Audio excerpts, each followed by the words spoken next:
Mesdames et messieurs, chers téléspectateurs, amis habitués de votre émission Entre nous, bonjour, bonsoir. La Sainte Ingrid Kabongo, encore heureuse de vous savoir derrière vos écrans pour un nouveau numéro, un nouveau magazine. Vous êtes bien évidemment sur Comweb Télévision, votre site internet allthebestafrique.com et sur votre chaîne YouTube Ingrid Kabongo TV. Nous ne cesserons jamais assez de vous remercier pour votre fidélité.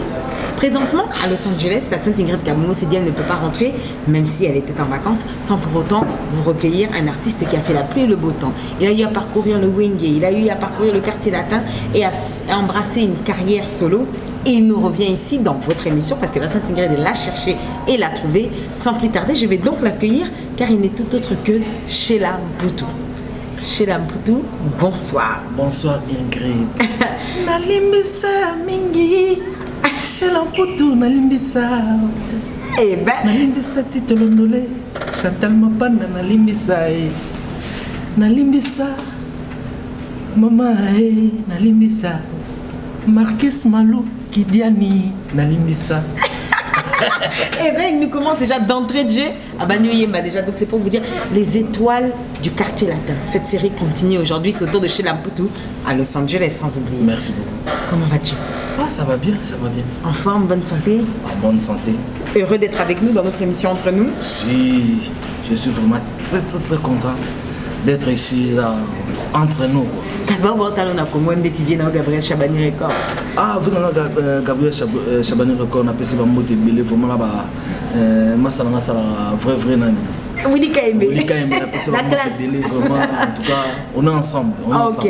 Alors, on a dit que tout basé au là, Congo, Afrique, Poto, Nazana Sheila Mputu. Sheila Mputu, première partie, on a souvenir, de son vrai nom de famille à Botamanamo et amis. Il y a comme baptême. Comment on a baptême, c'est Michel. Ok, Michel. Michel. Comment on a famille, c'est Mputu Buka Ouebeli. Mputu Buka Ouebeli. Donc, à la 40e, il y a une famille. Naza 7e. Sur combien? Sur 8. Banasuka Bazala, problématique. Est-ce qu'il y a posé capricieux ou tout? Oui, non, capricieux, vraiment, surtout ceux qui n'ont pas eu le mouvement. Donc, on a posé caboué. On a plus de bon. Ah, il m'a bendé à moi. Parce que mais bassine de belé. Ah, ok, donc vraiment, en plus, c'est vraiment la suka, la bébé n'a pas sorti à suka pena. Donc, c'est quoi l'air bonnet? Au botamiwa pour Koliwa, pour cursus scolaire et bon, merci beaucoup. Na botami na kin, na tangi na Bangulu. Moi, la commune. Na commune à Kalambo. D'accord. La commune à Kalambo. Vous n'avez pas tout proche, il y a moi, ça vous approche. C'est ça. Donc, voilà, après na tangi na Bangulu, na tangi na Bosembo, et puis na tangi na IPF. D'accord. C'est qu'on est abonné au la balbaki musalo tout ça la canava âge quand on a peut-être 12-13 ans, nous t'ami le bila on a comme un docteur, on a comme un médecin, non comme architecte, comme avocat. Yo na âge on a 12 ans, bah nous comme un nan. Soué na yo. D'abord il y a bandé. Soué na vraiment na lai mutumo fana zala grand ingénieur. Oh. Yeah. Ingénieur en quoi? Ingénieur, il y a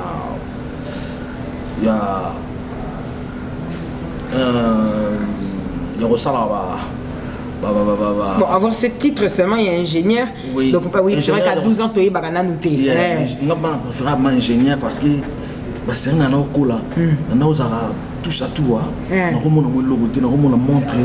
On a bricolé. Ok. Oui, fonctionnement. Papa, on a sugo. Il faut vraiment aller mécanique générale, et puis on a qui se donne trop. Ah, ils ont qui ensemble étaient mécaniques. Vous avez multiples choix. Parce que le comportement de la classe série, on a 12, 13, 14 ans. Comme jeune garçon de studio, le comportement de la classe c'est vous êtes turbulent, vous êtes dérangeant, vous êtes timide. Bon, on a là qui turbulent, un peu timide. Et qu'est-ce que la beauté? Turbulent, un peu timide. Je la positionne parce que turbulent, on a là un bateau. On a un sur la fin de l'Oyemba, master tout. Mais camarade, Oyemba qui toko, tout ce moment là, so va y avoir Oyemba. Faut pas battre les maillots, moi qui suis tout bonding. Et puis ce que dans la timide dans la classe, mon classe en haut le bac maté. Dans les moments il m'a tourné chic. D'accord. Ok, bon, c'est quoi, vous avez moins timide, bon, est-ce que comme tout garçon, vous avez qui n'a pas comme 15-16 ans, comme on a dans ma chérie, vous avez bon, vous n'avez pas de timidité, vous savez quoi, ça la place, voilà. Bon, c'est bon, moi, je suis dans ma chérie. Vraiment, oh, timide, il y a ma cam. Vraiment, on a passé ma note, on a après, vous avez yemba. Si on a yemba, c'est ce qu'on va se faire là. Ce qu'on a, ce qu'on a qui m'a passé. Ah, il y a qui m'a passé. Non, qui m'a passé, surtout. Et pas la bise sur tellement il y a trop il y a bassi même ma grande sœur ma camarade ma grande sœur c'est plein non ma carte c'est plein ngai oups c'est plein la ligue na bino wana siko maintenant za trop au moins nze moment bo soke bini ngala il pas na biso ne pas na biso ngala e ba on de biso mon oyemba et puis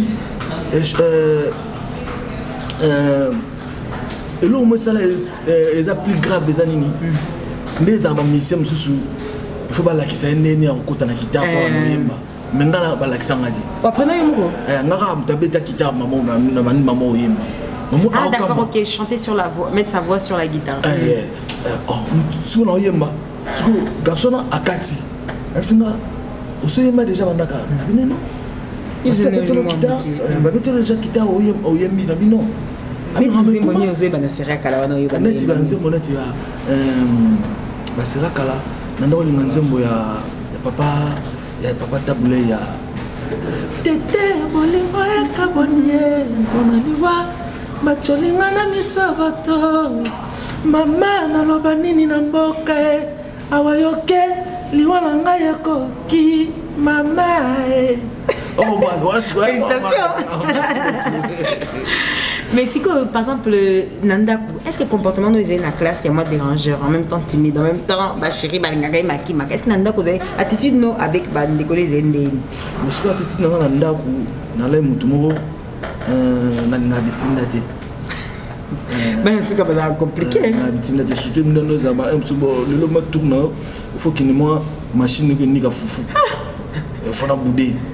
Msumo ah parce que ça maman nisco le roi petite sœur nga ala moi si mais you tout moi si tu ça ba moi nga siko so elle on moi ah basi basi belé na lupango ba moi nga la juma dongi na ti sani na mutu na kemu nani ko tata no ninga fuza na obelu nte na pale ah na ki ninga ka fufu no kete ala moi grand frère na bitanga ani siko so ba betinga elle on nga papa na bisa ipo nga la ngeti enfant chéri papa la ngai suka papa la bisa ya yo gai beta ngai problème so ngape siko na lata siko loko wala siko sino mbega papa ina ba déjà olela ya makasi non ça na ko douter na ba ni olela yo nini et puis c'était ba beta ngai ba no ganga ba nini ali mona zo ya pesa mbongo ya pesa mbongo ngape siko mbongo bena ina tina na moto mona kina somi na ngaba ba Nestlé Nestlé wana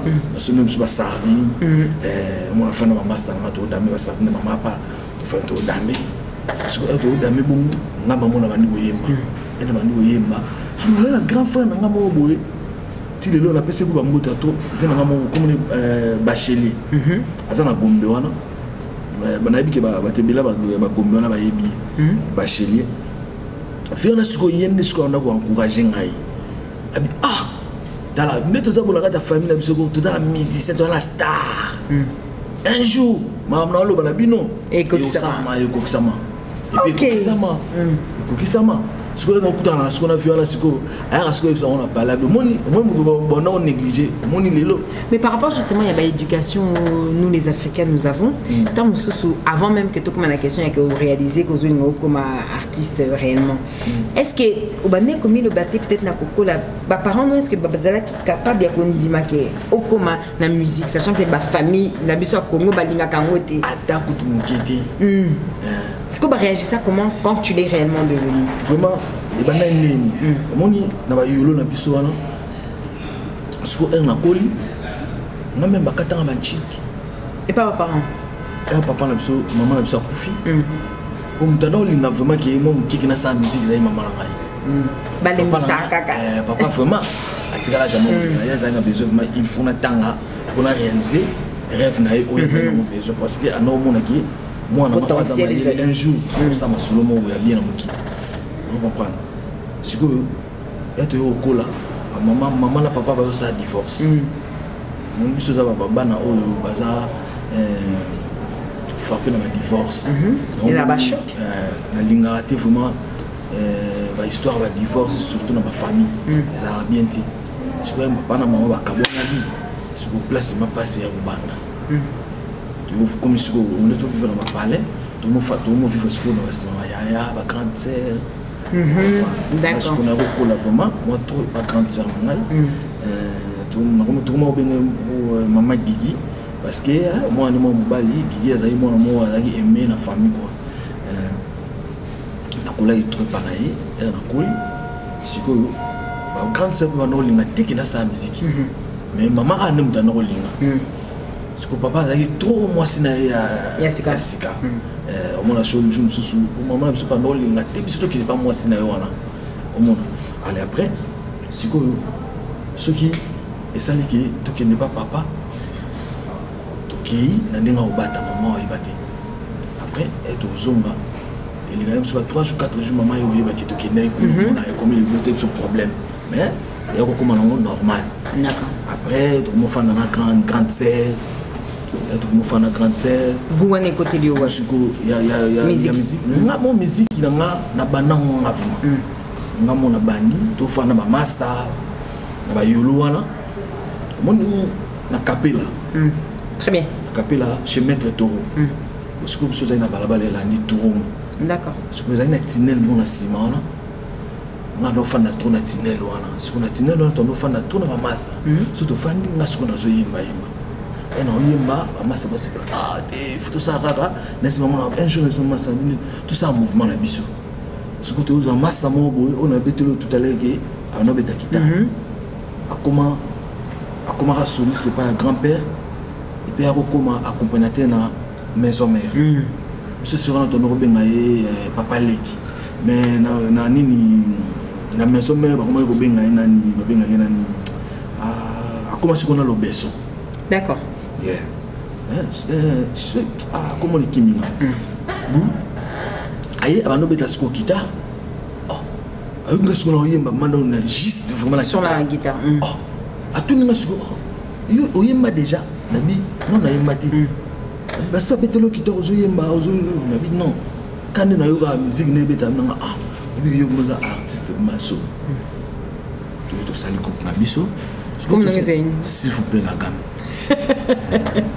s'il vous plaît la gamme s'il vous plaît la gamme bana yolo ba yebi évidemment histoire ma na loba après s'il vous plaît la gamme salami et ça score que c'est mon net qui na ba congé tout ça na ba massa ce qui congé sili to zone biso tout ça ba classe nous en ndengwana ce que na moment ce que comme ce que ma musique ma kasi to comme na ba congé moi ba massa msuni ba kina ba congé biso to tika na kini mais to beta kandu to ko zoma contrat mon to ke to beti ti to ko sa concours mon na yolo ta sala ngo zara papa na biso mon bo na bar ne mon nini na yolo wana chez maître to self control comme on a fanu akufa siko asala biso concours mo ya orchestre nyo surtout ya commune à Kalam ba bina par par là to beta biso to kuma tina finale OK comme la finale siko parce que biso mo to zara na Alain Pengo na pesa ba mbote bele ba finale Alain Pengo na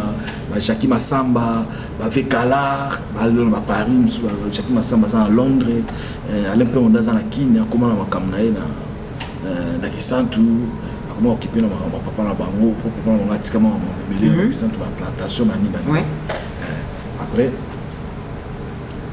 tout le monde beta ba concert voilà tout beta ba concours voilà et tout comme ce qu'on a finale parce que présent à mon ami non le cas tout comme la finale beau faut na massa au bazana ba internat to binga ba mbaya pona to beta après ça mon nga c'est présent la bité moni ndi to beta déjà la musique to beta beau ba bazana ba internat tika ba ngwa ça kana bité surtout si ça rama même surtout ça présent na yo ke la bité 10 jours na to beta to ma deuxième ah OK massa ba bima première tellement sûr que ça qui nzela na bango ti bisuka ndem to tenir kaki orchestre on a des premier ba pesa ba prime ba nini biso to jai prime na biso mais lobby nango biso de siko beta siko en plein air na capella wana mais ça là maman na succès bango siko dans le premier ba yesuko na marque Béni, Banini, et comme il y a Rando. Tu es longoli, bien sûr, on a eu aussi tout même on a eu l'on a baba la mort au molobo. Je vais faire cala, tout est instrument là, tout bandé les sous concert ouana. Et ça là, maman a succès. Et est-ce que c'est à cet instant-là que tu as compris que la musique, tu allais en faire ton métier? Oui. Place en indépendance, on s'est rendu compte que l'ini kakawana. Oui. Bon, carrière musicale on a eu bande à partir de ouana. Ok. Mes chers téléspectateurs, pour votre plaisir et pour écouter la suite, bien évidemment, regardons d'abord cet extrait. Si vous voulez vous reposer dans la ville de Kinshasa, vous avez l'hôtel Meriba sur l'avenue Gemena, là où la Sainte Ingrid Kabongo se repose. Ne zappez pas, regardez cette belle image et on se retrouve tout de suite.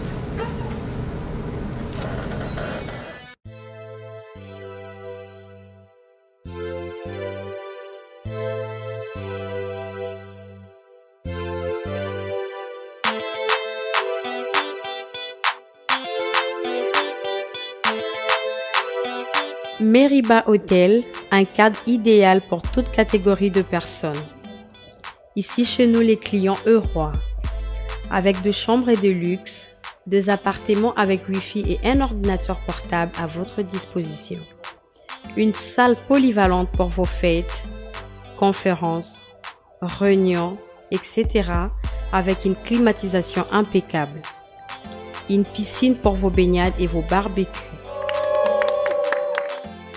Un service traiteur haut de gamme est à votre disposition pour toutes vos manifestations. Savourez le plat de notre restaurant. Chez Meriba Hotel, avec un service taxi, votre transport est assuré. Kinshasa Gombe, quartier Sosimat, avenue Gemena numéro 3. Cordial bienvenue.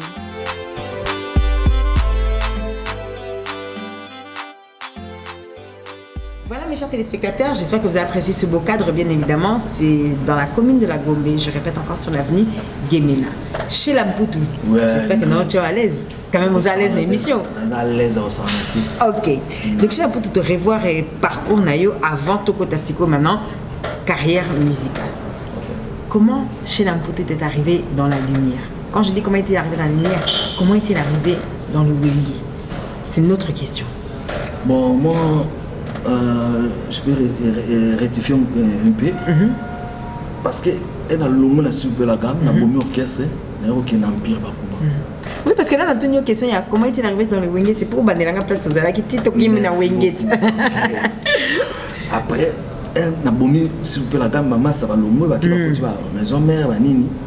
Après, on a retiré la gamme, on a mon. Si on a mon avant la vie, non, on a pu faire qui est bien sûr. Habité. La banda orchestre mo mafona banda orchestre mo boye na kutana vina ngamo vient de Souza parce que on a vraiment un empire bakuba de fait que nous saluons d'ailleurs et puis c'est Bambote Belé de fait Pepe Kala Koufi d'être la force longue d'être la force ce que bazali qui suis obligé faut avoir jeune mususu ce qu'on a parmi ma jeune wa rejoindre na pêcher l'ampoute na la carte. OK. Après président Papitex à l'autre poto Iruya to sangani to jus to côté ce qu'on maki. Tout ça l'album, il y a le premier album, tout ça l'album, il y a présent Dino, il y a tout de Babel. Oui. Et puis Mara vraiment vous maté. Après tout ça l'album, il y a présent texte, il y a un peu comme il y a titre phare, il y a un Nzembo Pesa, il y a un comme album. Tout ça Nzembo l'album et aussi le Bimi. Après maman m'a wingé et au banda. Comprends? M'a wingé et au musico wingé, tata et au musico maison mère. Malheureusement à partir de Mikili, à ça l'émission Moro a annoncé déjà comme mon à partir de Mikili. Parce que Tata, par exemple, mon yolo, aïbara biso, aïbara super la gamme Mobimba. Bon, à partir de l'émission de la salle, chez la Mpoutou. N'est-ce pas yolo chez la Mpoutou. Maramongo yango et bandi. Oh. Or, l'obinango, téléphone babinganga. Petit na bango mbali Willy ayo lukanga palais na sala iti et na ozonga ba sina no garçon mo tuluko comment ne Willy les gata boy c'est qui bango wa senga comme ya solo Il y a des potaliers entre place aux alliés, boba, souffle, on les a pas donné la génération la puissance de faire la puissance en monnaie musco. Lobby nango, kulamgana lamgana palega ko, namu na vila na Eldorado. Nteso yoka Eldorado, asala banzembe bela pesa bat banzembe bela na kata ko. La PCV en botte belé. Ayo luka na palais. To kutani. Na yo chez la poute bien na chez la poute. Ah, bien habillé, c'est ah merci. Abi, on tatinina d'habitude. Abi Adolphe tatinina na ozo. Ni tout ça moto que maman maki. La mbinza na pichon. Ah, c'est que il faut la serrer même quand même na palais. Quand tu peux na palais, elles sont non, mais la zaboué. Non la qui. Comme un vampire. Et si on a la qui na ngawingi. Mais ok, tu continues à carmo avec na ngwana, tu kembala mo. Comme on a passé na tata, tout sur la tata, tout sur la moi trop belé na tata. Après, tu as une répétition. Donc, on a la première musicien orchestre en Wingé tout là. Ok. Question de ce que ils ont bien animation et un ancien Wingé. Que veut dire l'esprit Wingé? Bon, l'esprit Wingé, ça. Définition dans les amis. Et ça va vraiment. C'est différent parmi la génération des équipes bosso. Parce que au moins dans Wingé, il y a un système il y a net qui soda moro boy mais on la musique. On comprend. Chongo school qui soda na bochong net na musique mo sentiment qui hein Wingé misa Wingé au ça salité il faut ça propre. Donc partout à la place il faut ça remarquable qui va mon marqué hein musicien. On comprend, mais ce qu'on a le lobe comme ça on marque mon gars aspect belé mais on y est Moussala Péniké Moussala Péniké. Et puis ça va profiter de la Missalo Bunenius Bossala dans chacun des Wingé. C'est comme si vous bondez la peau, c'est comme ça. C'est ça. Donc nous sommes des guerriers. Esprit Wingé, esprit guerrier. Donc faut ça. Nous sommes Wingé à Tikate. À Tikate. Place à Zali, faut y barrage. Tout le monde a Zawala. Mais justement, comment était alors Adolphe Dominguez en tant que patron, professionnellement parlant? Bon, Adolphe, en tant que patron, ça allait bien. En professionnel? Oui, ça allait bien. Les gars, ils allaient kaka. Les gars, ça allait bien. Ça allait bien. Ok. Et c'est quoi alors justement, dans quelles sont les difficultés maintenant quand vous avez un groupe Missus, mais là tu intègres un groupe comme Wingé, au lobby baguerre, ils ont déjà entré Naba Wera, na JBD qui a BCBG, Maison Mère, na ya Tonia. Bah difficulté ni aux artistes à cause de la zana pour s'intégrer, pour banda, pour affrontement balamoko. Bon, neti, on moni erosa sir na you. Nous sommes là pour bien sûr déjà pour affronter neti rival maison mère on déjà voté la poto déjà bien sûr avec na maki mais tata ba non tata bi afungole ma ba valise na e ba mal na ba forme azo pesa biso ba forme na e ba chercher biso do la ta poto takara ba ya. Donc c'est ce qu'on appelle le sacrifice. Quoi azo pesa to après bozongi saka. Non, mais sous tout ça. Même sous ça, pesio, ma pesibino abibo, oyo, ça, bino bo na rola tango pour la. Est-ce que na série on a pena te la vérité quand même.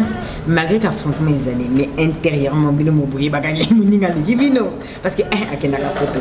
Des balba mazo betezo simba. Donc ça il y avait pas une sensation de frustration? Non. Parce que on dit déjà comme déjà moi esprit moi nati bozo banga. Et ça déjà exactement moi et qui t'a rabino qui t'a pas solo mais il faut avoir esprit guerrier kaka bozo kotara qui tete belé kaka donc ata ko mutaye aye malelo uti mamikilile lo mengala affronter au moins aime super licho latina pela la tchao question même à continuer chez la puto et ils entre nous oui est-ce que réellement bazaka ko yokana tessengi wana to ezala nango peut-être c'est une question que les gens restent avec to ezala nango ka spectacle musique et cinéma? Non, les animaux frais. Mais comment on peut expliquer que des gens qui sont des amis peuvent en arriver là? Bon, on les animaux tout mal. Mais les animaux vraiment d'accord. Alors, qu'est-ce qu'il y a à cette époque-là, quand on a eu un agile. D'accord. on a JB pour Eva Kabana Ouera. Il est tata à nos copains à JB. D'accord. Donc, affrontement, Minizaki, Lion de la forêt. Qu'est-ce qui a fait qu'aujourd'hui, qu'est-ce qui a fait qu'alors dans ce cas-là, c'est séparé Natonia Tonia? Bon. Séparation inéluctable. Natonia Tonia, et comment est-ce que l'esprit a jalousie quand il sur l'orchestre? Entre les musiciens? Non, on a pas musicien. Naïmoko, président. Tata, na bio mouvement. Au moment c'est comme si nous soit bien. Quand il pas chez là. Oh, yeah. Bon, nous soit bien, ça qui pas chez là. Mais est-ce que ce président comme déjà comme on a comme il déjà esprit wana chez la vivreté et en moi c'est ça là qui est séparation yanga na pesi mo papa kotala simatena kako ya kosanga donc séparation wana et ça là pour nga vraiment ils a un moment là ngate olonga tonia parce que moni tonia ça que c'est mon biso tout ça il m'a l'énergie na biso tout check ma énergie corps âme esprit na wenge âme na tonia qui et ça la fait danger et ça la fait danger il y a premier album comme ça tout ça le premier album comme ça faire à tonia un nzemba on a nzemba Irene Mimi oui et ça la maman la succès nous mo webi kama mbe ça la qui je ne sais pas mon anniversaire na maman ba comment ko célébrer yango lokola kata fête mondiale oyo batonya sobaze la ka mama bébé aïe comprends vraiment et tout bêtis nzembo wana succès ba comprendre te bandima te ki tona comme ande mwana après tona yo matati tout ça les 6 mois pas malakini malamoto ke poto. Voilà, quand même, chez un pote, finalement, aussi pote, non. Ce qu'on a battu, nous avons massé à Otimikilaye, à comment les capsules massé dans le quartier, à région de subir dans le mouvement. Oh, l'homme le coup dans le mouvement et ce patata. Un patata a intégré le mouvement, tu es le besoin de ce Mikilin, c'est là mon ami. Ah, tu es Mikilin, c'est là mon ami. On dirait là, il y a ok, yo comme il bosse, il y a un baba ok il bosse ça pour commenter. On y bandage à bien non. Yeah. Ok il bosse ça pour commenter parce que qu'est pas mon tout sur oyo négligé là. Le but c'est le l'autre non on a table émission dans YouTube on a expliqué que avant on a émission dans Fifi pour ba Fifi ba petite scène dans sa quartier. Vous comprenez. Bou Karine mais le nom dans Los Angeles. On a été. Sur ils avaient le mot que c'est ça. Est-ce que tout le monde a pété?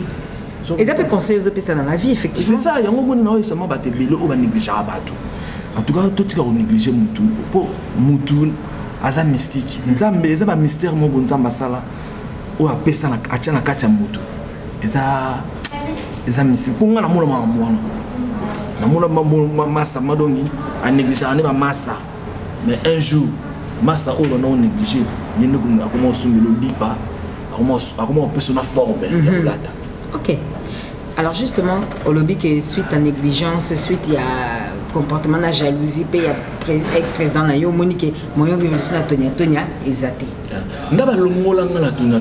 Ah, est-ce carrément que longola ko? Oui, on a une série venanga Jibem Piana, papa chéri, na PC ba mbote belé. La série on a papa chéri à no beta la ville na Freebox. La Freebox. Ok, en Afrique du Sud, pour que ça l'entité.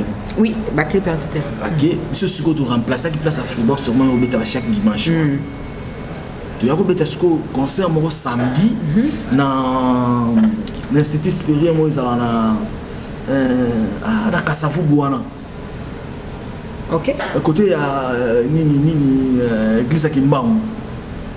Est-ce que ça ça n'est pas un problème mais au moins du moins bon tal tu bêta concert moi wana ce que porte-parole na biso a ko bunana maître na ngai petit na maître dauphin la pese ba mbote belé ba bundi et pesi ce qu'on est moi makambo ba yo mona ki ndire ngande munatindi otini maître na nga abeta petit abeta porte-parole na biso or que ça non a été ça ka ba conflit na ba mo petit na yo ki porte-parole au fin nga mbala moko bu à pointer aller et tomber banda n'a pas naïba tinga ala likolo podium na okita kaka moninga tata fasha banini oh to kabani pe ponga mna la chef après tu vas parler tata yebsi souvent un concert de cinéma les abolelo monsieur monta de la TV to le gars na TV kaka porte-parole le pona ko pesa programme ya concert yo ba ma surtout na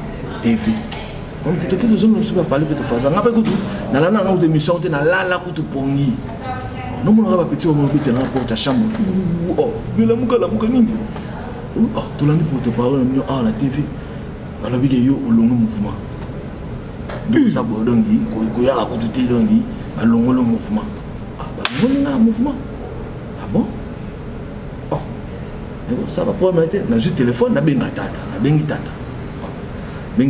on est à yambate na bengi sko bata bureau bata bureau bisema oh biso mwana to yebi na biso ngoti to yebi ngoti yo za na bitela na palais oh non yakana na jutar na kutana kama na tie patata ngana tata za musika ti ina kananga ngana na okongo na ipen na patata na comme patata na koti papa Théo azalaki wana comme secrétaire général de la caisse akutana naye to sololi absolument ngana comprendre tellement porte-parole avec na TV alobi ke na za peut-être le baka ba comme makara ba porte-parole oh non tellement malobi na TV na ki bino bino bozana bolandi non biso to landa biso ngom to landa ngote pe to yima mwana te bino comment porte-parole a relé na TV le moment alors bakina na oh nini administration surtout orchestre yima mwana te nandeni ngai ou bien porte-parole ou bien ngai nous sommes là peut parler de fan na la réaction ya patron ngai tata na mona ngoti fan ta pe na parler kepi ba petit concert oh non mona ba 21 bo ni cherchons ma ben ngai oh ya uza na la parler oh ah dans soya ni cherchons na parler ah ya yobi na comme na concert ba boto na micro fuka na na yimba mado petit mo musala fuka na ngai da ti kiwenge 12 ya wenge ya ngoti déjà lisha benna na kaka oza mobali ngane na abo asina fana na palais parce que na moni ilo moté suite moté makamuni stuko eleki na moni lo moté donc fundo kuna fana na palais na fana na palais donc vana na palais wana ndeti olongwa type na longwa zo pas pelleté rien tata tikala même pas ko benga bon ti lelo botelo mona na lisute doté après ba tout le monde na biso to ko mona na après ma meleki donc normal quoi na mona bina na za artiste la ko fana palais pe bon moté na kira beti ba porte lakini na beta porte na maison mère baboya ngai ni pour que quelque pas adversaire au bando bout de la chaque jour à tailler non quelqu'un va wingé aux génération wingé des aki sérieux on a tous les matines le pega génération wingé me ça la kaka malgré bon en tout cas mais les ara génération wingé lakini na beti porte na maison mère kuna baboya ngai le pena ola na mission mo fait na ngai le pondo me na pesa mambote beli pour ma kambo faire lobby qui baboya ko ça chez la mputu pona makambo mona ikaki orchestre mo yo salama ki plus tard puis salama pi azali na raison ou après makamona et on les gars là ah lakini na maison mais oh non il faut son mouvement na bino le mouvement ndengwana on a son mouvement na biso na ndeni oui se décider obeta siko gama likolo bon promet la fanda habité BCBG qui BCBG na koti si basolo mara mutu BCBG bi isina non nyeta ka ya zaki basta yana yoko na ndo beti mabe donc na mona choisi à souki na fanda parler na tel na ah wenge lioté ba wenge ni surtout ba lingi na ba ngai te OK na ko songa ka sima te fona ki gali boso quartier latin bon et na ko na quartier latin na beni na non ça ndeni pour na ko na quartier latin nzoka masalanga mo bona pesi ba mbote belé Gimatondo na Lemba grand frère na bango pire masa ko fio le midi nzoka pe masa pe Gimatondo après ça Verambo banzembo on comprend on zui kanala bien ngapena yeba na ngaite parce que Gimatondo pe to yeba na kaka na wenge to na tonia to tell bika ba masa ba mika to sola bon nabeta nanga matour po baki matondo po bango bala côté ba ipaso wana na mwasa banzete to fana na biso na pepe ya beto contempler mo batana biso mo ba champions ya bega wana fandi na ki matondo to solola na mo isa gina obi ya na ki na maison me na beti porte ba boya mo zonga ba boya ozona ndeni na na expliquer nyosu na question na na expliquer ma déception ka ba déception mani abi nanga usiku to sa neni habité na moninga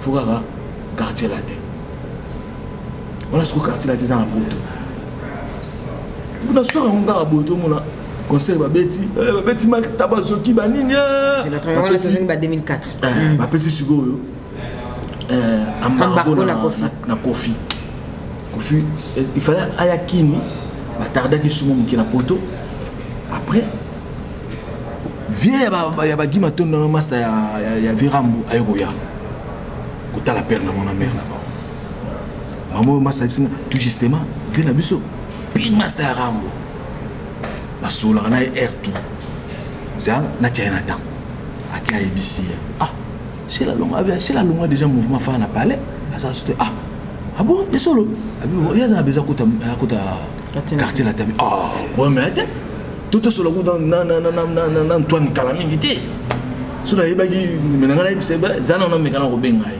abengai bitana da petit mot la on shela alini non a besoin kota mouvement kota mouvement c'est la biso la kinya aluka banzema quartier la terre ayekola oyoyemba bon ayeka sali test na ndeza ba mission surtout pour le moment vous savez testament oui tout ça qui n'a pas été le maçon OK tout ça la émission entre nous on faut expliquer bou to fandi na masapa na mo ça va ya ce qu'on déjà au photo de nzembo moko oyeba ya quartier la télé ba quartier elle est important de c'est on a beaucoup qui pas monter pas tout notre ya jibet fandi titi na bité na yeba nzemba li lumande oyo destination très belle chanson c'est bon tu vas nous travailler nzembo na master tout travailler et sili Rambo bayo ya kim akiti kim pour singa isko il faut la kende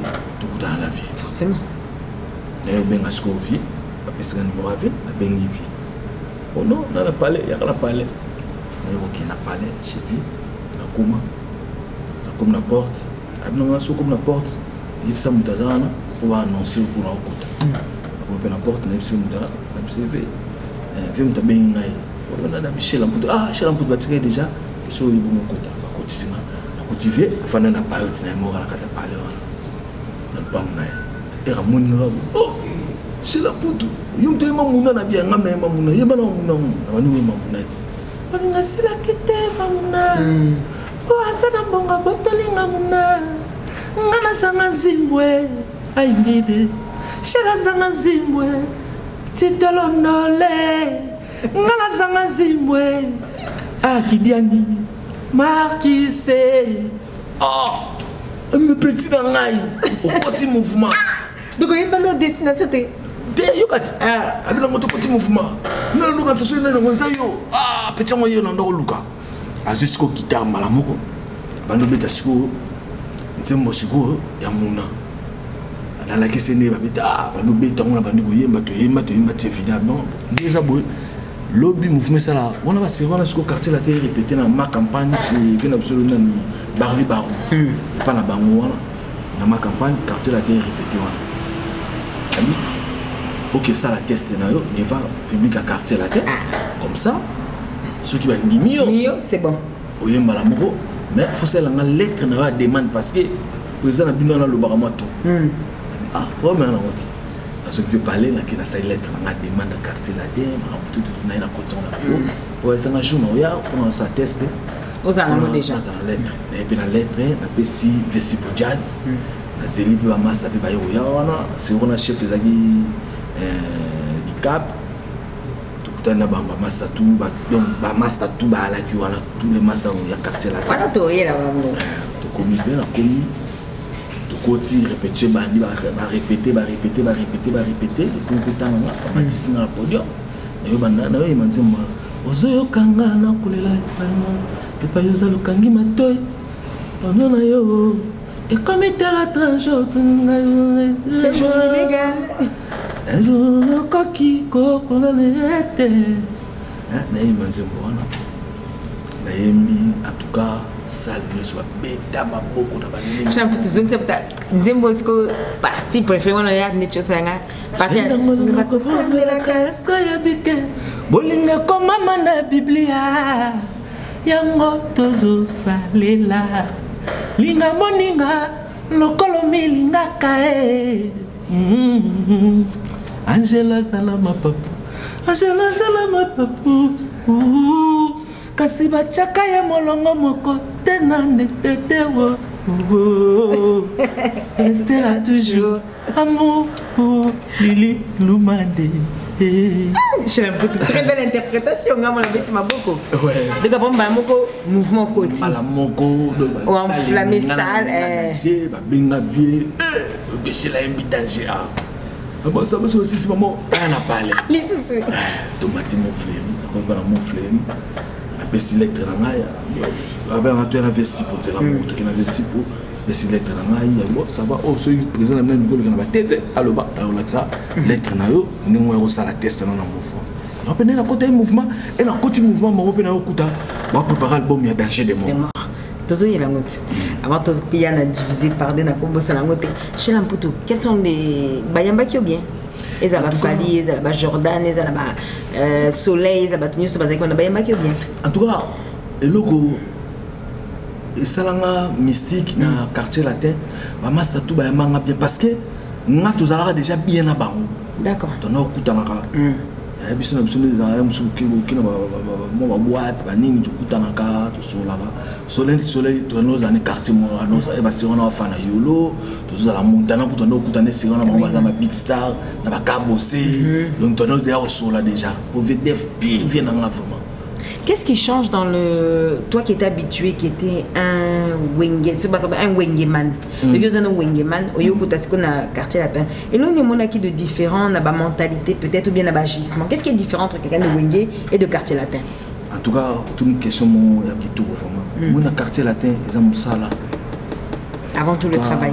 Travail. Et puis, ils ont un rythme différent. Ok. Mon quartier latin, ils ont un rythme tchatcho. Wenge, tout ça, Hermo, Odemba, Hermo, bazar la fiesta, donc Hermo, soukous quoi. Mais soukous, na quartier la tête, ça rythme tchatcho. Boyo le baki ici, qu'on a né yoko tipuna, ba armeni na yoko taki pose au album peso préparé aux 8 chances aux équipes d'Andimonakati divisé par 2. Ba armeni au lobby qui pour na convaincre bateau, non bien plutôt pour na s'imposer.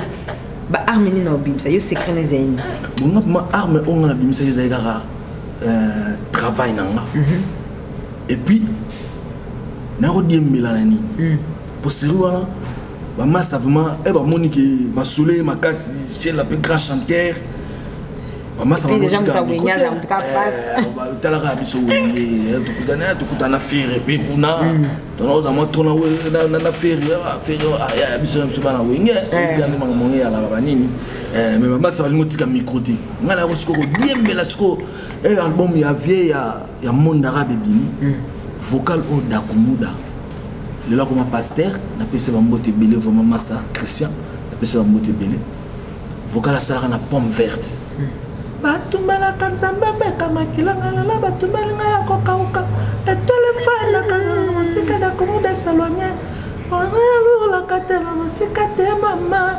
nalingi engana ofide mbala mo sikola kotisi siko mo ba plananga molile mama molili etikambo ke kumbela ngalimie matama mama ya makolo mpene longi na ye eza richesse mama nanga sikuvira mboso yo kiloko wana bo mais pecho manaka lozala ki wa bipeti nanga vraiment siko bona série on a ça tombe très bien Hollandisi après bo bimsa générique mo ya skon longitima vocal ouais wala za siko lo alboso o vesco meka ki biso et to kutani o chacun de quoi ils aient guerre siko via non et comme il y a sponsor na bisana Eruya bon ça va mutam tu facha vocal tout sentir le quoi tu as parce qu'on a vocal tu bête ce qu'on score longuement la score est belle bon allez examen bandit moko score beta mas qu'on a qui beta score longuement de la ponga papa fleur ngona ngodeye ishana yi l'enfuna l'erene na l'erene batama elle a bêta ce plan na maman na sala sous danger les sous chala ka vie maman on comprendre que se retrouva quand même dans quartier latin oui na se retrouva comment est Koffi Olomide professionnellement parlant artistiquement parlant quelles sont ses qualités en tout cas les qualités de mon vieux Koffi Olomide à ça on a été ok ce va bien répétition ils ont ma répétition dans quartier latin ce qui est à blague bon ça blague mais ce comme elle répétition même téléphone il y a eu beaucoup assez marrant donc il a une rigueur mais ce qu'on a pas oublié ça un moment le téléphone peut sonner il y a un bin et puis atiki bino na répétition il y a qui m'a solo vous comprenez mais pas Koffi ça on a pas Koffi na bino a mis c'est ba téléphone botika on a la porte kuna nyoso tikali kuna yepe apesi muta simbi so muta bengi akomika koma mutu et il y a aussi ça présenter ta ba benga e bango yo abano rappeler bango et pas Koffi c'est du travail d'abord du travail vous comprenez il y a un moni et na comment na quartier latin na komona mana bi oui ah ils a place moza black qui faut ça. On va reprendre une partie qui est importante quand même parce que et c'est comme dans un abolam où il faut reconnaître bolam. J'ai eu à recevoir dernièrement un artiste aussi dans les étoiles du quartier latin, à savoir Jordan Koussa. Il a dit la même chose que toi, autant que Sam Tinto, autant que n'importe quelle génération quartier latin. Binos Bozo Bakay Lokomoko, sa qualité c'est le travail. Donc on certifie ça. Maintenant sur ton côté il y a des défauts. On n'est pas là pour faire son procès, mais pour tout comprendre aussi. Boza Bata quartier latin. Quel était le défaut peut-être yo artistiquement parlant au remarqué par président non? Naba o yangai mo. Eh yayo moko. OK. Net ngai défaut ya liboso on ngana na on n'est pas vina ngai ezali nini? Vers les fanatiques ba musiciens na yi. Oui, ça défaut. Et ça défaut. Il y a quelques musiciens donc ça va partie. OK. Honnêtement partie primo. OK. Vous comprenez? Ça montoir na malon vient ça on a payé. Ma ramener ça bien te fera monter la face là. Métissant. Vous comprenez? Hein? Métissant nani. Tinga na autant ba komba bato. Te ko mission on ba sala ba tanga ba komba china. Autant ba komba ba moté. Donc tout ba ral voilà. Vous comprenez? Et puis des fois monsieur zali na vie ezanini. Soki a lobby likambo. Car yango na ninga fa lobaki. D'accord. Comprends? Sur le lobby qui donc quelqu'un peut borner quoi. Sur le lobby. C'était donc tout c'était le second c'était vraiment donc you know bebani bozoka bien te ma vient ma sur les gars qui école là faut se voir ça aussi moi coach donc c'est que les gars non moi ça gars qui mango quoi et bima bon et comment on peut bima parce que moi est-il vrai qu'il était une personne assez peut-être assez brutale?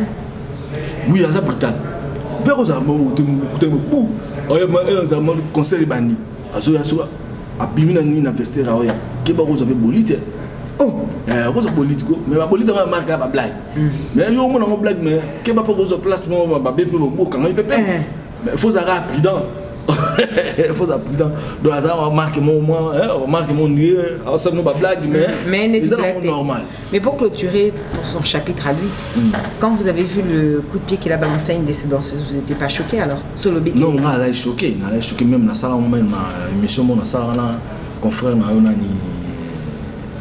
nani GI Gary Wele na sala na lobela rango vi en tout cas acte on est ça bien et là il y a un patron et ça chef d'orchestre même dans ça vous comprenez il y a pour réagir na bureau monter na le net ba danseuse ba na niveau na yi moni donc le niveau via ça a amené les trous mais il moi mi ba ngoti comprendre il moi Koffi Olomide ami ba teke azara ma donc ba respect ba pesa ka il banda il moi ami ba ngoti moi net ba bureau na ba petcha ba danseuse na ba nini beta petit wana bien qui na loi na mboka na ba net mais dans d'autres pays ça commence à être respecté, la femme a une place, surtout dans les pays anglophones. En tout cas moi c'était même dans Los Angeles aussi, mais moi c'était mbata pamba ndito sonoka bo sur la bête mbata pamba moi so bengi mbila ayoka nga même pas ka nengo yo solo ba kana sili yango wana on comprend. Et alors justement qu'est-ce qui t'a poussé à partir? Parce qu'au final, nous sommes bien, la vie est beau, tout est rose. Mais le problème est qu'il y a tout ce que nous avons fait pour pas comment jaloux. Ah, c'est quoi? Et là aussi, le monde dans le quartier latin, il y a un album de Koffi Olomide. Album? Parce que dans le quartier latin, je sais que dans le quartier latin, ça a des albums. Album à groupe, album il y a Koffi Olomide. Tu as un album à groupe. Danger de mort. Danger de mort. Après, tu as aussi Borizan à Congo. Tu as aussi la King. On a Massatou à Lomo. Tu as la Montana ancien. Après, tu as aussi l'album. Tu travailles presque dans un tout na vie. Mais tu commences à studio. Via le monsieur Lomabi. En tout cas, monsieur ancien. Tu as la vocalité. Tu as la vocalité. Tu peux savoir la petit wana, la minère. Tu peux savoir la vocale. Monsieur tu as la vocalité. Ça m'a choqué. Je me suis directement ça la bien pour que je me suis dit non, je me mal à parler, je me suis dit je suis et tant que je me quoi. Je suis un téléphone, je me suis dit non, les gars ont parlé. Merci beaucoup, président. Ok, on a parlé, on a kutaka iko toujours na Chris Banga na pese ba mbote beli na expliquer vie kana ngai na vie ngana petit na en tout cas sentiment na ngai ndi na kutana kati orchestre na sepela un jour na yema na album ya Koffi Olomide et non album ya Quartier Latin et ça avait bien ndongo pesa nga manzembo na chape na album et ça l'a vraiment bien en tout cas côté on a vraiment la félicité fait na donc il aura ça là donc même ngamo il est kilanga d'accord pour moi ça me soupé na kata mouvement parce que la raté forcément pour mon ngamo nakoya nakozonzembo mais bref vi n'expliquer na bino vi ngamo na sipete ne logo lobby ke biso cha ba vocalité en tout cas pour ngai et ça la bien na besoin vraiment vie pour comprendre ma petite naïe, il faut que vocal parce que dans la bateau, on va passer déjà un bon na bango, banga, il faut boire bango. Si on a boire qui bango, il y a un naïe et ça la bien dit. Ça va. Le bango on a mis ça qu'est-ce banga ça là voilà. Ça va pour me monter beaucoup dans la studio. Au studio on a le studio on a pas 10 heures. Occuper l'andiaï. Tu commences la studio. Parce que pour tout ça, il déjà la guerre, il est déjà. Comment est-ce que il y a un vocal? Oh, mais tu as un vocal. Oh, mon numéro intime, le matin, il y a une cabine de bêta porte, il y a tout le monde, il y a côté à côté. Expliquez-le, on comprend une petite. Oh non, oh, notre société, notre studio militaire. Ok, merci beaucoup. La kitty pet, qui n'a la salle à mon nom, tout fandi. On va pas jouer à ça, on va vocal. Oh, Montana Bimili Banda. Oh, studio Sili. Oh, studio Sili. Ok, bon. Moi, petit, mais j'ai bien une banda. La PC va monter. Mais j'ai 30. Il m'a dit, un mouvement. On est allé à la Kei, dans 3 jours, 4 jours, il va remplacer la Kei. On m'a point. Il y a un long na maka, bon niveau il s'en va makambu. Oui, les alagi quoi. Ah, bon, ok, problème. Les LPVT, na suka va passer le transport, LPVT, na comprendre que na zélite na suka mais na bonga rien. Oh, c'est des sur le beat. Le beat studio ya niveau il faut ya vocal. Problème. Le bien est yes. mais bon mon gars et qui n'est pas ndengona na ipsi maman à bureau mais c'est bon ndenga la bimi bonaki libela no suki kolonga na pa quartier la terre et bon en tout cas pour appel à présent dans nos côtés tikala ko benga même pas pour nous c'est quoi c'est l'analyse des akani et façon yo benga na bino et façon benga na biso pour c'est vrai comment ba moto ba mo origine ba orchestre na maman ah oui effectivement ça va chaîne biso ba auto ça net bo timiler déjà mo ba faire faut pas écarter minute et va sur la chaîne ba ibna ma solo. D'accord c'est ça. Embrasser une carrière solo, parce qu'à un moment donné, sur CLP, groupe News, quand tu as déjà atteint le sommet, au Tipa Wenge, au Matidi Soussou, quartier latin, je pense que c'est décidé c'est la carrière solo. Difficulté dans les années. En tout cas, bon, moi, la difficulté, dans ma carrière solo, c'est ça, parce que ma producteur a basati. Vous comprenez. Et puis, comme le moment, je suis belé, vous comprenez. Je suis belé, ok. Il y a des gens qui se sacrifient dans le bureau. Même la TVT quoi. Ça va sacrifier je te rappelle quand même que dernièrement il y a eu un scandale où les gars qui ont dit au Brando lui-même a dit ouvertement collègue ouais la landagi deo na pesi ba mbote vraiment place na landagi a eu courage on a le ouvertement au baibele ba lo bakati c'est bon ngai la musique na tika la mona kisité surtout na musique net ngane na yemba banze mona na yemba na bato na tone sala ba succès simba kisité bon ngai na centre na la lo mo blanc soto na ma et c'est nga patience musala boulot kakati et puis na eloko ngo dégager ba bato mawa mais j'ai un peu tout ba belé ba talentueux ba toni na Congo ba talentueux ba toni quelque part. Pourquoi pas l'un et l'autre? Pourquoi pas l'un et pas l'autre? C'est-à-dire que parce qu'ils trouvent que ça a tardé. Oui, bon, vous comprenez? Mais il y a un monde qui cité. Mais il y a un monde qui cité. Mais il y a un qui cité, tel monde qui cité. Non, les gars, pas faire un monde qui cité. Vous comprenez? Fin du monde.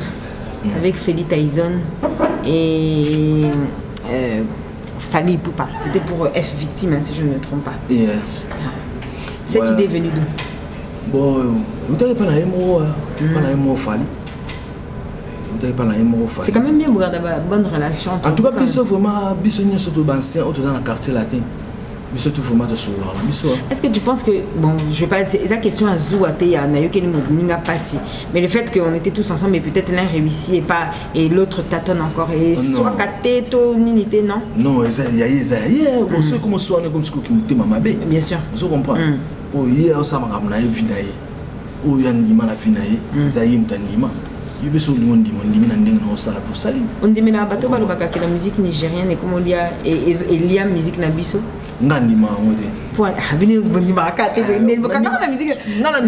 parce que la musique va musique nabiso va on va dire que mutu a oye bango faisant mutu a yebi musique. Mon musique va beta musique va bokechu va beta on va swede va beta va shiga et on va beta. Il y a un peu de chez la Poto, Zala na Poto, Paris, Bruxelles, Hollande, surtout et Benamana. Comment je te retrouve aujourd'hui à Los Angeles bien installé? Comment s'est porté ce choix pour finalement on va te poser la question. Monsieur d'avoir mission tout ça ambassadeur, ambassadeur musique. Los Angeles car on est à la tout n'est pas le cas vie quoi. Ma vie privée dans ma vie, ok, nous avons la TVT. Et on s'est retrouvé à Los Angeles. On a à Los Angeles, la fin de la peine, nous avons surtout. On a continué sur la carrière. Parce que Babiso, tu as Paris, tu manques à côté. Parce qu'au final, Babiso, tu as non, nous avons à Los Angeles, nous avons Tito Londolé, Didier Bam, Bombastique, Marquis qui dit donc il bateau là surtout à Los Angeles baza bateau yo na yeba ina bango mwa kala comprendre hein on baza on déjà à Los Angeles et na komi pe awa ba ke yo na mission oui ba ya manga makitoko vraiment côté on a vraiment en tout cas sans rien à dire vraiment bayambanga kitoko nayolakisa bango projet nanga oyo ngai nayeli siko omoni neti na Los Angeles na États-Unis musique congolaise vraiment eza vraiment la force oyo neti eza na Europe te yango sikoyo nakomona bino album na ngai oyo nosala na kini eza titre nango eza pression nasala déjà des chansons nasesai na kini yango naolinga nabimisa yango comme ça 4 chansons etikala mpona ifana nasala 6 chansons 6 titres parce que 4 wana naosala na France donc année prochaine naozala na France olaki biso ko ozala oui naozala kuna mpona 6 album na ngai epuis nayebi ke naozala contact na bino na studio na banda mosala bon naozala wana mpo tosala bino bemisi bato bamona mpe ke Sheila Mputu abandi studio Sheila Mputu ici on veut plus savoir l'habitude de Michel tolingi biso Sheila te tolingi Michel te nga nalinga Sheila yolinga Sheila kaka Sheila mais tolinga plus te qu'est-ce que il fait de son temps libre tonaza na studio te na azokoma te qu'est-ce qu'il fait de son temps libre? Bon, on a vraiment temps libre dans la mingi. Alexandre trop nalingara. Cause à la trop place nature yali. D'accord. On a foot, sport et l'autre. Quoi? On a un sport on a tourné la boxe. Ah boxe, ah ok d'accord. On a la boxe. Moi mon qui foot. D'accord. Musique ou Mikolo Zoyoka? Musique na Mikolo na trop mingi musique américaine. Sheila. Baninga no zoka te quoi. Ba yo biosante zoka baninga te. Moni trop batebele balobaka trop na bakini ndete oyoka musique internationale. Bon biso ça a place ma musique internationale on est à la toyoka monter toyoka bangote. Comprendre? Voilà ma vérité na expliquer. Album est venu Fabregas Yozoka bangote. Ah on a bangote. Te mais yo quand même ko yoka de mona YouTube na kota ma YouTube na yoki bango mais na mona trop de monotonie. Bango tout c'est comme si on devait mara ndenge moko bango. Donc rien c'est plus quoi. Et c'est plus sangati. Na mona ndeba ko sa musique congolaise place ba vera. Ça veut dire que yo va village va ready à Misi. Papa le tout ma batika musique l'homme makiadi ba. Ça veut dire que Steve Toko c'est album il a fallu pour pas yo moni vraiment qui à côté. Pour vraiment wana kuta côté na ba style mo différent ya rumba na biso. Ah, na mona différence en té. Comment la différence entre Sheila Mputu qualité na yo mi ba kana ngazana sauf comme perception qualité moko ya yo o mutu to mi ba j'ai au moins une qualité la rose sur la fan de place mon place mon sika na lo barati ah c'est une yo kabino trop plus que ko lo yo kangai défaut na dalinga te mutatunga o so sala ni na se ya mutatunga yo nga maso muto tonginga toluba totika na pe koloba na pe supete nazab mabongo poso na kangilo makando sentiment ki kanda vraiment osiko je peux puis supete comme lobana eza sunninga za bosote so naza ndit boy naza baguette magique malgré tout na biso banzambe te mais na baguette magique na lobi Sheila exauce un vœu maintenant là tout de suite vœu na ezani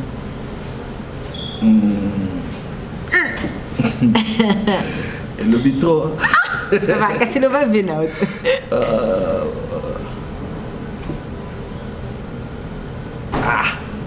non moi na lo bango ezate au jouer j'étais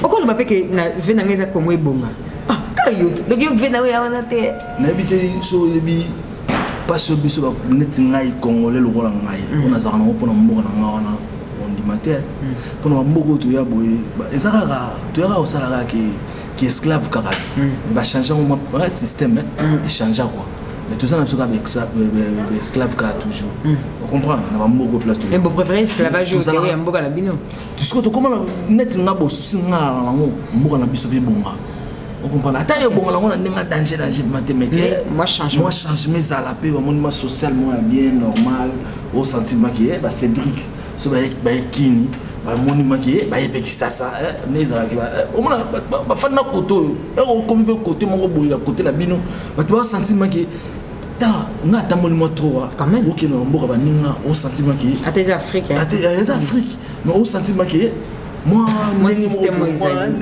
bien so to ke ko musika tika na braza ngam na tuka na braza so katisi o dikino kati braza o senti ka ke oh moi ndenge mo pebere ezalaka ti na bakini comment c'est moment na ba mwamba c'est au moins on mo so so ngaka so ngaka sima o le kende ndenge na lo ba sikola tout à l'heure na bi ke ma musique na biso il fait kende on a mon scoop masse bele ba zo msaka musique na zo ngaka na sima donc faut changer toute la pression c'est la pression au senti moi ba innovation makamusu na kati votre zone na scoop musique té Sheila Mputu père de famille. Père de famille. Il nous a papa sévère, aux cool, aux années. Vraiment, nous a papa moro, nous a trop jalouse na bana ngai. Au bota basi. Na bota basi misatu. Ba caprice nous zungi nsango lisubana. Ya selo pena Sheila. Vraiment na bana ngape bala ba caprice. Ouais. Surtout moi moi si nel na pesa mbote belendo ya mama na ngai. Bana nanga. Batela bana. Bazanga lokoto. Batela tele, batela nine, yenendo ya mama, matete, yenendo ya Ingrid, kabongo. Excellent. Donc aux arnaud, n'a pas moi quand même aux arnaud beaucoup. Malgré nos arnaud, bango place monté, mais chaque fois, la bengara, il faut ça, surtout moi on a le besso, tout ça l'opération à Kin, on a passé une bonne guérison, vraiment Aristote. Déjà. Que représente pour toi la femme? Quand je parle de la femme en général, ça peut être une mère, ça peut être une sœur, ça peut être une amie, ça peut être tout. Que représente la femme pour toi en général? Mais la femme, c'est comme un dieu de la terre. Oh oui. Merci bien. Pour nous. Ça tombe très bien pour toucher la dernière question d'Abisso. On se dit que derrière derrière un artiste se cache une épaule pour pleurer, une personne qui remotive, qui dit quand ça ne va pas, vas-y, va de l'avant. Est-ce que le cœur de Sheila Mputu est un cœur pris ou un cœur à prendre? Quoi? Est-ce que le cœur de Sheila Mputu est un cœur pris ou un cœur à prendre? Bon, moi je peux dire appris et apprendre, tous les deux. Et c'est impossible. Chez la beauté, c'est impossible. Impossible comment? Mais Moutako Zana Moutou en même temps, ils ont yéna. Car on est cause à la tête, ils ont engagé et en même temps, ils ont partout. Non, et quand ça appelle, ils ont engagé, mais RMOP et Yengipé. Il y a eu les abongos. Il y a eu les abongos. Amen. Mes chers téléspectateurs, nous avons donc reçu Sheila Mputu dans votre émission. Est-ce que vous pouvez savoir le dernier mot de la fin? Remerciement, mais ils ont la très courte pour la régie déjà parce que l'acceptation timing. En tout cas, pour nous, il faut que nous soyons fanatiques de Sheila Mputu. Nous sommes artistes na bangazali, calamité bazo biloko, ou ya sikala saili bango, ezo bima calamité. En tout cas, on a profité na pesa mbote na ngai, na pesa mbote na ngai pa Tito Londole, na pesa mbote na ngai pa Chantal Mapanda, na pesa mbote na ngai pa Marquis Malou, ma Kidiani, et puis na pesi mbote pa na Yomogo, Ingrid Kabongo. Merci beaucoup. Ingrid Kabongo. Na pesa mbote belé, na puis na pesa mbote na ngai pa Cédric, na pesa mbote pa il y a Boula, les Dieu Boula, la PC Bambote, la PC Bambote pas il y a Andy Lodi, la PC Bambote pas il y a timing. Vraiment ébélé. Makasi. Ah, bah tu peux pas léguer belé. Ah, bah tu vas léguer parce qu'en général car Bambote na bonne surtout. La PC Bambote belé mais sans oublier bye baki album Mezaroya. Pression. Danger, pression Zaroya. Ah, na pesi bambote ba joli kusala mbote. Ah, moto moko bien. Ah, tes garçons on a vraiment na habité quoi. Joli kusala mbote. Na pesi bambote belé quoi. Merci bien, merci à vous mes chers téléspectateurs de nous avoir suivis. C'était un réel plaisir d'être encore devant vos écrans, spécial à Los Angeles. Pourquoi pas toi mon ami Tito Mongali Londolé, un gros bisou de la Sainte Ingrid Kabongo. Sans oublier bien évidemment le mien, le vrai, c'est le célèbre journaliste beau comme le tout-puissant. Il est mon pote. Gros bisous à toi et puis de Mithil Makenja. Gros bisous, Nabatoto Balandaka. Natacha Kabongo, tu vois, je suis avec Tito Mongali Londolé comme quoi il appréciait beaucoup. Tu l'apprécies autant et aujourd'hui, voilà, mais tous mes collègues, tous mes Tatiana Kabongo, Tati Kincha, Tito Mongali Londolé est là avec nous. N'oubliez pas, mes chers téléspectateurs, que l'année bientôt commence à approcher. Tu as commis septembre, tu as octobre, novembre, décembre. Décembre, voilà. On a clôturé l'année 31 décembre. Ah, ça c'est vraiment un jour, comme on dit, un jour béni. Alors, à tous mes collègues, pourquoi pas à toi, Doyoué, Nolita Mboulessage, gros bisous. Mireille Aouchai, malgré que tu n'es plus avec moi, un gros bisou quand même, parce que tu es un peu plus loin. Et puis à toutes les personnes qui m'aiment bien, Neige Moussangui, Willy Kaimbe, Will Coca, la classe, un gros bisou à toi. Et puis, n'oubliez pas que tout ce qui s'est dit ici, dans votre émission avec la Sainte Ingrid Kabongo, Marc Jacob, pourquoi pas à toi, Alain Benza, Diego Mangouete. Et n'oubliez pas que tout ce qui s'est dit ici, dans votre émission avec la Sainte Ingrid Kabongo et chez Lamputu restera entre nous, entre nous, ciao, ciao. Na Ingrid Kabongo, entre nous, na Ingrid Kabongo. Émission Mogi Togo, entre nous. Ciao.